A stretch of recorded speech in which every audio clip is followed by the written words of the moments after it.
One of the things you might find yourself wanting to do is to get information about what things a module has inside it.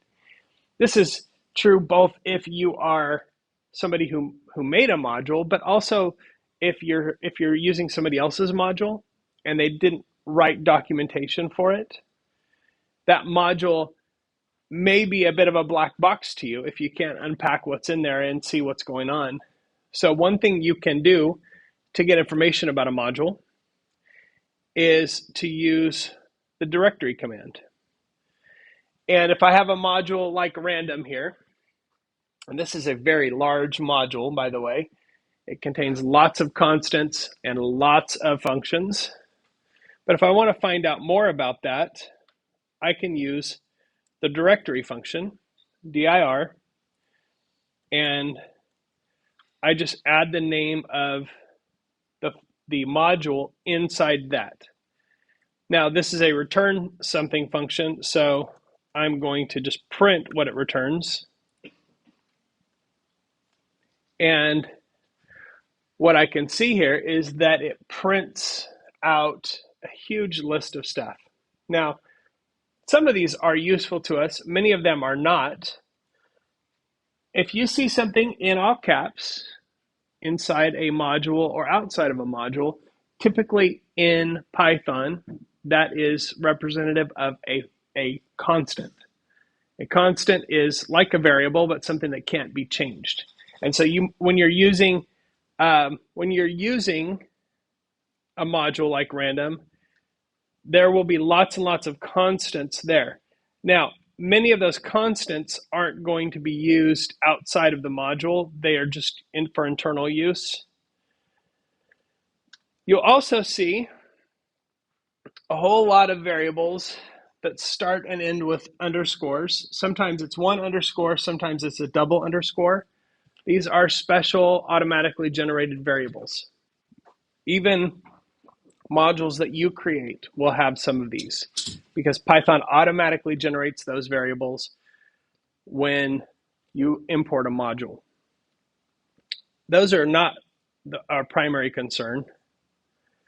What our primary concern is at the very end, after all of these underscore variables, what we get to is a list of the functions.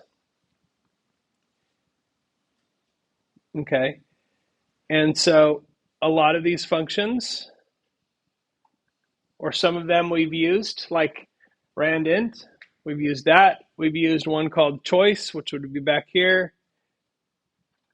So those are things that we're familiar with.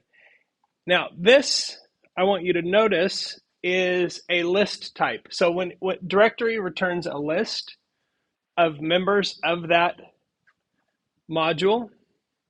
So if I want to, I could do something like this, where I put them in a list variable, and then I can say for str member in AR list, print str member. And when I run that, now it will print them as a list. So I can do things with that if I want to. Now, these built-in modules and most modules that people publish online are going to have extensive stuff, extensive documentation, instructions, things like that online that you can find out. So if you Google Python random module documentation, you're going to get loads of stuff about this. That's way more useful than the directory. The directory is sort of like a last resort. If you can't find anything else, you can start to figure out what things are there. Because if I come down here and I say, oh, I can get rand bids, that sounds like maybe what I want to do. And if I say rand random get rand bits, okay, I can see that it takes an integer So you can kind of get some information about these things. If I say randint, R-A-N-D-I-N-T, I can see that it takes an A and a B integer.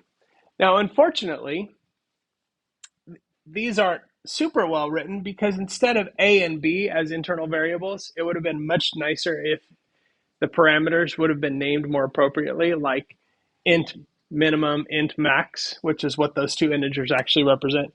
So when you're creating your own functions in your own modules, you want to keep that in mind, that the things that you expose to your users, you can actually make it a little easier for other people to use, unless you just don't care, which is your prerogative, I suppose. If you want to live in isolation, not be part of the Python community, that's up to you.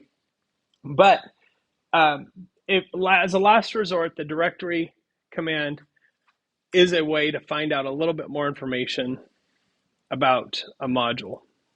Okay, so there's another look at how you can use the directory command to print out a list of the members of the random module.